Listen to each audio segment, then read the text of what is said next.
अस्सलाम वालेकुम।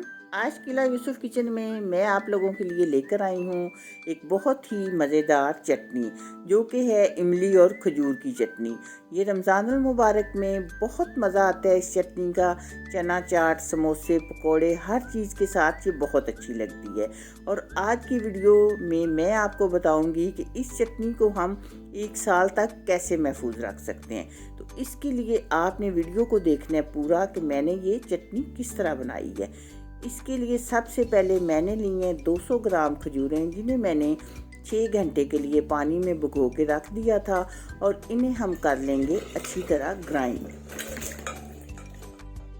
400 ग्राम मैंने ली है इमली। इमली भी मैंने 6 घंटे के लिए भिगो के रख दी थी। अब इमली को हम छान लेते हैं ताकि इसमें से गुठलियाँ वगैरह निकल जाएं। इमली के ऊपर से थोड़ा थोड़ा पानी डालते जाएंगे और सारा पल्प इसका अच्छी तरह निकाल लेंगे, लेकिन बहुत ज़्यादा भी पानी नहीं डालना, क्योंकि इस चटनी में मैंने टोटल 4 गिलास पानी डाला है। और इसके लिए मैंने ली है 100 ग्राम किशमिश। इसे भी मैंने 6 घंटे के लिए भिगो के रख दिया था। अब इसको भी अच्छी तरह ग्राइंड कर लेंगे।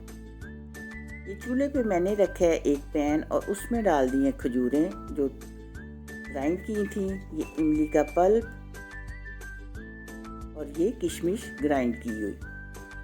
सब चीज़ों को अच्छी तरह ग्राइंड करना है और ये मीडियम फ्लेम पे पकानी है हमने।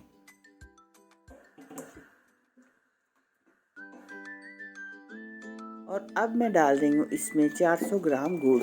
आप चाहें तो चीनी भी डाल सकते हैं, लेकिन गुड़ के साथ जायका बहुत अच्छा बनता है।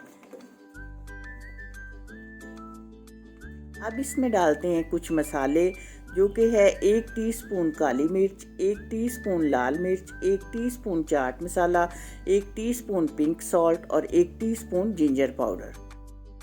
ये सब मसाले इसमें डाल के अच्छी तरह मिक्स करें और चम्मच चलाते रहें। अब मैं डाल रही हूँ इसमें 1 टीस्पून लाल मिर्च, कश्मीरी लाल मिर्च। इससे कलर बहुत अच्छा हो जाता है। इसमें हम कोई भी आर्टिफिशियल कलर नहीं डालेंगे। अब तकरीबन आधे घंटे के बाद चटनी हमारी थिक हो चुकी है, लेकिन अब हम इसमें डालेंगे वो ख़ास चीज़ जिसकी वजह से चटनी हमारी पूरा 1 साल भी ख़राब नहीं होगी, और वो है 1 टेबल स्पून सफ़ेद सिरका। यानी इस चटनी में आप 1 टेबल स्पून सफ़ेद सिरका डालें तो आपकी चटनी रहेगी पूरा 1 साल महफूज। अब मैंने फ्लेम ऑफ कर दिया है और चटनी ठंडी होने पे मैंने एक बर्तन में निकाल ली है। अब हम डालेंगे इसे एक शीशे के जार में, और लेकिन जार बिल्कुल खुश्क और साफ़ सुथरा होना चाहिए, और फिर उसे ढक्कन बंद करके रख देंगे। जब भी निकालें आपकी चम्मच खुश्क होनी चाहिए। तो मुझे उम्मीद है कि मेरी आज की वीडियो आपको पसंद आएगी। वीडियो पसंद आए चैनल को सब्सक्राइब, वीडियो को लाइक और दोस्तों के साथ शेयर कीजिएगा। दुआओं में याद रखिएगा। मिलते हैं इंशाल्लाह बहुत जल्द एक नई और अच्छी वीडियो में। अल्लाह हाफिज़।